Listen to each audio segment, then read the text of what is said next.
Gautam Buddha, Chhatrapati Shivaji Maharaj, doctor Baba Saheb Ambedkar, जिन्होंने OBC को लेके साथ चले, वो हमारे राजेश शाहू महाराज।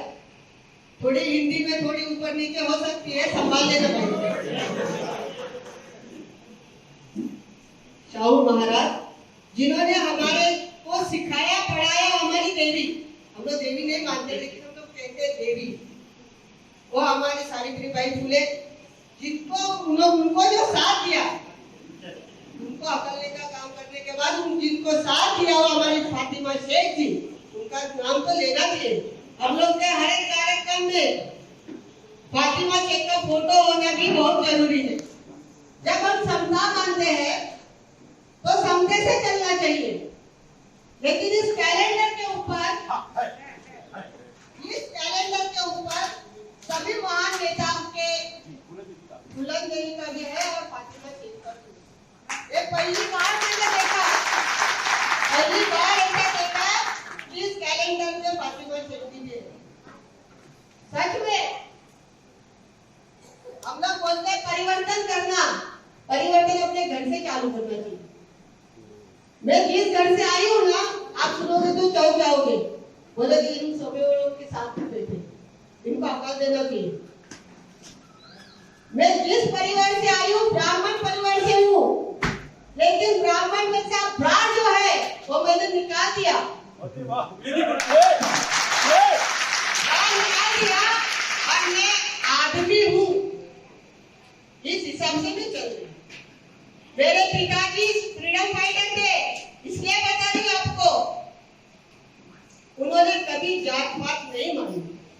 वो बाबा साहब के साथ एक पेले में 2 कप करके चाय पिए थे उनके घर पे राजभवन। अभी आप मुझे बताओ, वो मेरे ऊपर ऋण है कि नहीं? ऋण है कि नहीं? चाय के पेले का ऋण है कि नहीं? है। तो मैंने किसके साथ काम करना चाहिए? ब्राह्मणों के साथ काम करना चाहिए नहीं, और बौद्धों के साथ काम करना चाहिए। जोर से बोलिए। हर कहे क्या सुन के नहीं ना, इसलिए मैं बौद्धों के साथ काम करती हूँ। मेरे को कोई समझता ही नहीं है कि मैं ब्राह्मण हूँ। मेरे घर वाले तो बोलते हैं इनको तो छोटी है हम लोग। मैंने बोला अच्छा हो गया, एक वीरांगना के साथ तो मैं हूँ। वाह वाह, बहुत आज वीरांगना क्या मुझे बात करने का मौका मिला यादव जी ने, बहुत बड़ी बात है। अरे ग्रेट। जब फूलन नदी गुजर गई थी तब मैं दिल्ली में थी, और जैसे मेरे कान के ऊपर बात आ गई कि फूलन नदी गुजर गई है, तो उनके दिल्ली के घर पे गई थी दर्शन लेने के लिए।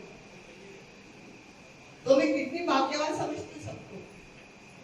सबसे भाग्यवान मैं हूँ कि मुझे अंतिम दर्शन मिला, और उस अंतिम दर्शन लेने के बावजूद आज मुझे वो वीरांगना का जयंती का महोत्सव का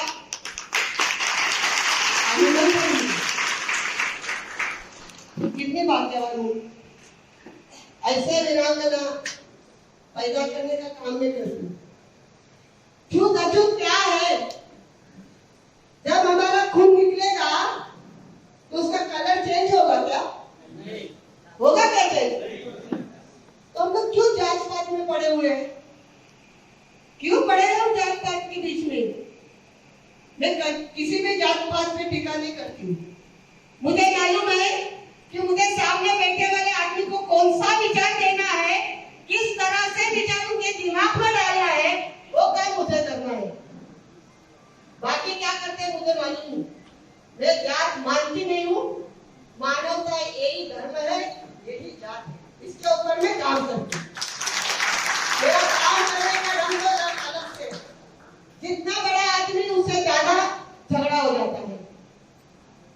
जितना जो आया साइड करे उससे पहले मृत्यु के झगड़े का ही काम होता है। तो जो हमारे पिता उनको बच्चे नहीं है, उनके दिमाग में जाते नहीं है, उनको बोलेंगे इसमें बिठाओ, नहीं मैडम को बैठता नहीं है। मेरे को कैसा नहीं बैठता, ये दिया कि मेरे बाप ने निकाला है क्या? आप लोगों ने तो बैठ के निकाला है, आप लोगों ने निकाला है ना, कि हम लोग आके बैठे थे आपके बाजू में। आप ही डालते हो ना मिनिस्टर के मुंह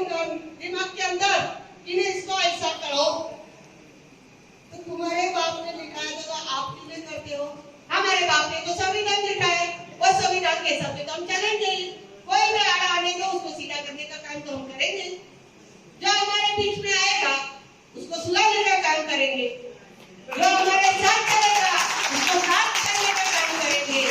अगर कोई हमारे सिर के ऊपर बिठाएगा तो सिर निकाल के उसको गिराने का भी काम हम लोग करेंगे, और यही हमें करना है। आगे आप, मैं आगे से कहती हूँ, अगर आप कहीं भी ऐसी मीटिंग रखोगे तो जरूर हमारे भाइयों को कहना कि हमारे बहनें भी बाहर आए। जब तक हमारी बहनें बाहर नहीं आएंगी तो हम लोग कहते हैं कि हमें परिवर्तन करना है। परिवर्तन औरत सबसे ज्यादा तेज से करती है, मुझे पता है।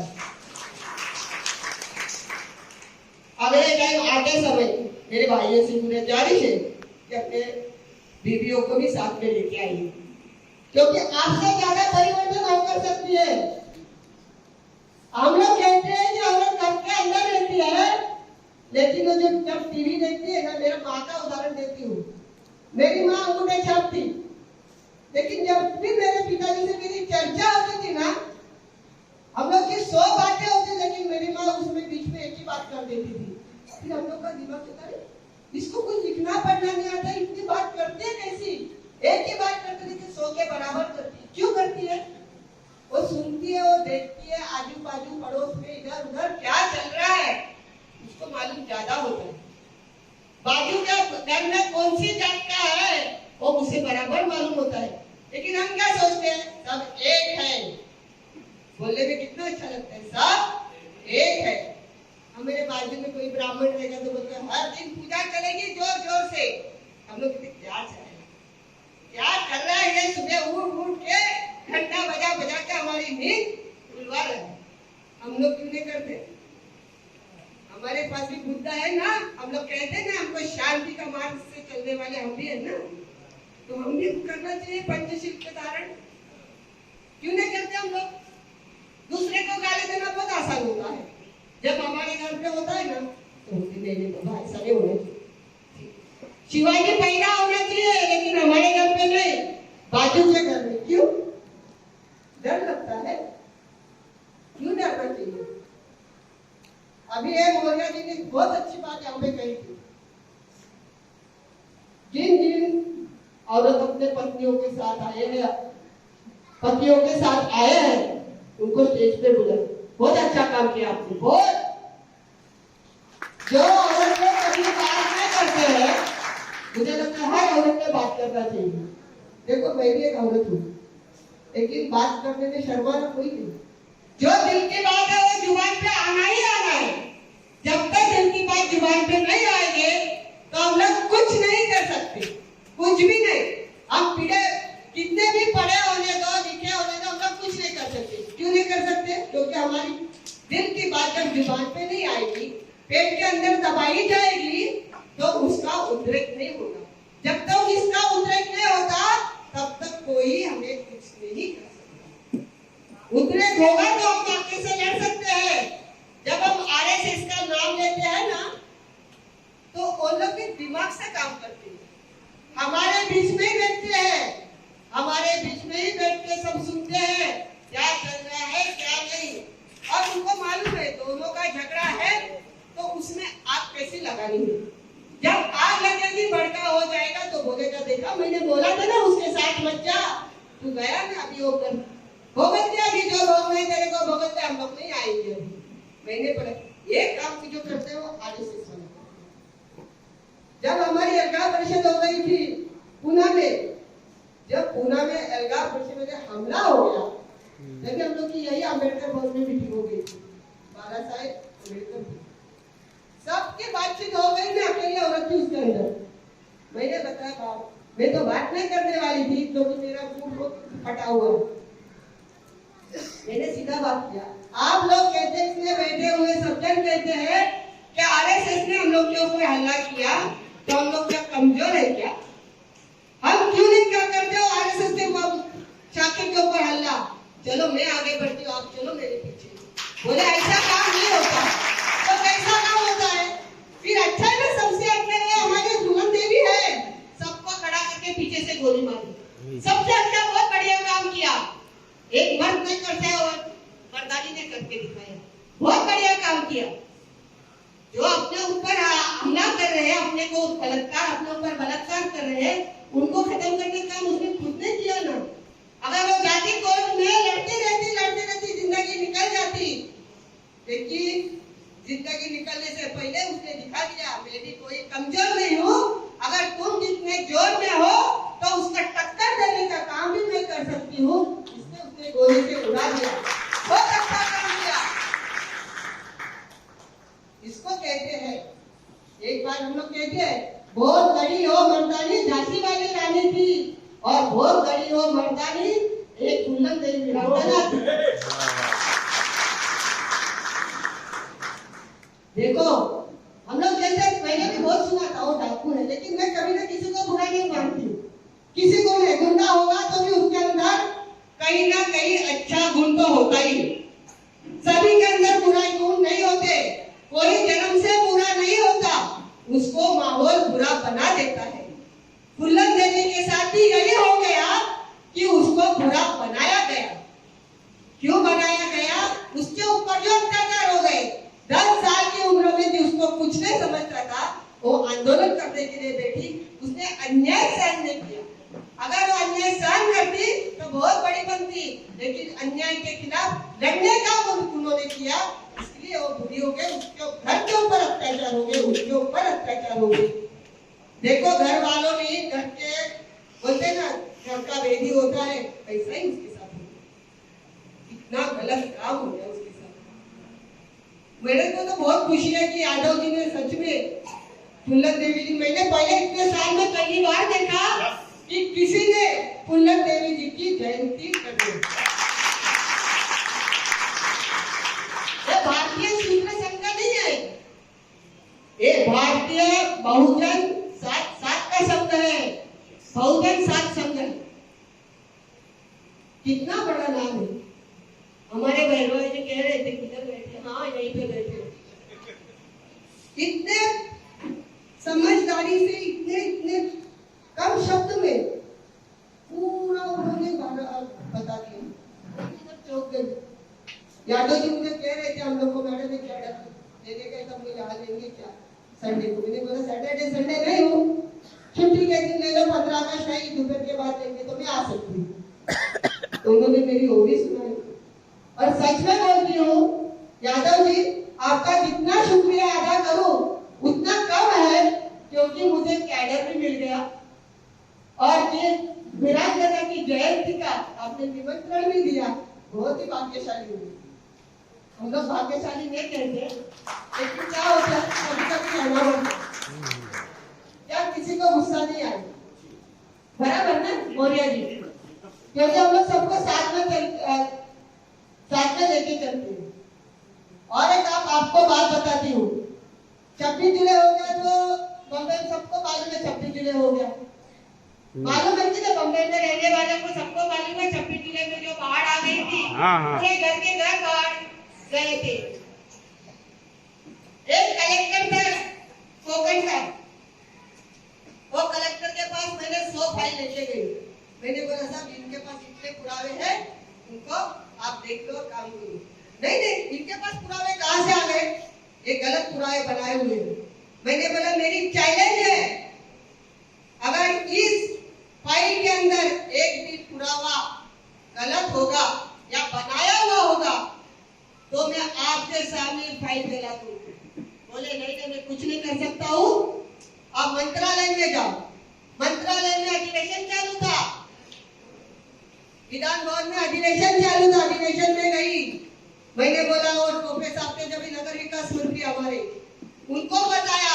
मैंने बोला साहब आपका कलेक्टर बोल रहा है ये बनाए हुए हैं, अगर इसमें से कोई भी फाइल निकालो, 100 फाइल में से कोई भी फाइल निकालो, अगर इस फाइल में एक भी गलत पेपर होगा तो यहीं से मैं नीचे फेंक दूंगी 100 फाइल, एक भी गलत पेपर होगा तो। उन्होंने बीच में से फाइल निकाली, देखे पेपर, बोले नहीं मैडम ये सही है। बोले कलेक्टर को फोन लगाओ, 3 दिन के अंदर उसकी ट्रांसफर हो गई। ये काम किसने किया? मैंने नहीं किया। जो मैंने संविधान में पढ़ा था ना, इसने काम। इसलिए संविधान को पढ़ना बहुत जरूरी है। संविधान ही जो महाराष्ट्र मानते हैं गीता को वही हमारा संविधान है, जो कुरान को मानते हैं वही हमारा संविधान है, जो बाइबल को मानते हैं वही हमारा संविधान है। मैं किसी को नहीं कहूँगी किसी को मत मानो, सबको मानो, लेकिन जो अपनी बुद्धि है बुद्धि का विकास करो और बाबा साहब के अम्बेडकर के विचारों पे चलो। जब तक विचार हम सिर के अंदर में लेंगे तब तक हम कुछ नहीं पाएंगे। जब तक हम लोग संविधान की पढ़ाई नहीं करेंगे तो हमें कुछ नहीं मिलने वाला है। संविधान में सब कुछ लिखा है, नदी का पात्र कैसा होना चाहिए, कहां से कहा जाना चाहिए। इसी वो कलेक्टर को मैंने बताया तुम और मैं कौन है, नदी का पात्र नदी से कैसा बहते बहते जाना है, ना आप बोल सकते हो ना मैं बोल सकते हो। जिसको जिधर जगह मिलेगी उधर से ही हो जाएगी। उसका अर्थ ऐसा मत लो कि उसमें उसके बाजू में बसे हुए आदमी गलत है, बसे हुए पेपर उसके पेपर भरे हुए वो गलत है। अगर आप गलत काम करोगे तो आपको यहाँ से जाना ही पड़ेगा। जब तक हम देखो हम किसी भी अफसर के पास जाते हैं ना तो एक काम करते हैं, अफसर भी देखते हैं, यहाँ पे भी आईपीएस रिटायर होंगे उनको भी मालूमात होगी, वो भी देखते हैं सामने वाले को। जब हम कोई मसला लेके जाते हैं तो वो भी देखता है कि इस मसले के बारे में इस जो मेरे पास लेके उनको कितनी मालूमात है। जब आप उनसे बात करते हो बंटू तब वो देखते हैं कि देख भाई इसको सब कुछ मालूम है, अगर हम गलत कर देंगे तो ये गलती होने वाला है। इसके लिए पहले अपने को स्टडी करना चाहिए। किसी के पास जाते समय कोई भी प्रॉब्लम होने दो, कोई भी कारण होने दो, लेकिन जब तक हम लोग पढ़ाई नहीं करेंगे तो कुछ नहीं होने। खास करके महिलाओं को बोलती हूँ, हम लोग टीवी बहुत देखते हैं, घर घर की कहानी, सास भी कभी बहू भी बहुत देखते हम लोग, लेकिन हम लोग उसमें से भी क्या लेते हैं। एक भाभी दूसरी भाभी को छेड़ती है, सास बहू को छेड़ती है, ये मत देखा करो। उसमें से हम लोग को क्या नॉलेज मिलेगा, उससे हम क्या सीख लेंगे। मैंने बोलूंगी कि आप सीरियल मत देखो, लेकिन उसका गलत अर्थ मत लो दिमाग के अंदर, लेकिन उसमें से अच्छा अर्थ लेने का और वो काम पे लगने का। आप औरत को बहुत अच्छे काम करती है, मैंने देखा है, मैं झुग्गी झोपड़ी में काम करती हूँ, मैंने देखा है बहुत गरीब औरत है, इतनी होशियार रहती है। हम लोग समझते हैं औरत को कुछ नहीं समझता है, लेकिन वो औरत हमसे भी बहुत होशियार रहती है। ये मैंने देखा है, गांव खेड़े में भी जाती हूँ मैं, कभी भी देखा है महाराष्ट्र में बहुत होशियार रहती है, लेकिन परिस्थिति कैसी होती है ना आदमी की बिगाड़ देती है। किसी के दबाव में आके काम करते हैं, ऐसा दबाव में आके काम नहीं करना। जब हम दबाव में आके काम करेंगे तो गौरव जी ने बताया कि हम लोग कहाँ जाएंगे, धर्मस्थल। आपने बोला ना धर्मस्थल, हम लोकतंत्र में नहीं रहेंगे। उनका कहना बहुत बराबर है। इतना शॉर्ट पीरियड में इतना सब कुछ बातें बदल गई, मुझे लगता है पूरा संविधान उन्होंने यहाँ पे बता दिया 45 मिनट में, पूरा संविधान। अगर वो भी हम लोग समझ ले दिमाग में बिठाएंगे ना, इसलिए बाबा साहब कहते थे मेरे विचारों के 5 आदमी होते तो भी मुझे इस दुनिया का, इस भारत का नक्शा बदल सकते। लेकिन बाबा साहब का दुर्दैव था, हम लोग का दुर्दैव था कि हमें बाबा साहब बहुत जल्द गुजर गए, उनका अधूरा काम हम लोग, हमको जितना जमता है वही उतने हिसाब से हम लोग करते हैं, लेकिन उनका काम आगे लेके जाने का। सबके शोधक ओबीसी परिचय रहने दो, शूद्र भारतीय शूद्र संघ होने दो, बहुत सारे इतने हैं संगठन है जो बाबा साहेब के विचारों के काम करते हैं। तो हमें भी आज से शपथ लेनी चाहिए, इसके आगे चल के हम अकेले नहीं आएंगे, हमारे साथ हमारी पत्नी भी आएगी। जितना हक हमको है उतना भी हक उसको भी, तो हम साथ जाएंगे, कहीं भी जाएंगे लेकिन साथ में जाएंगे, क्योंकि उसे भी देखना है, उसे भी सुनना है, उसे भी देखना है। तो ये बात आइंदा ध्यान में रखिए। आप आते समय आइंदा अपने बीवियों को भी साथ में लेके आइए। और यही बात मेरे दोस्त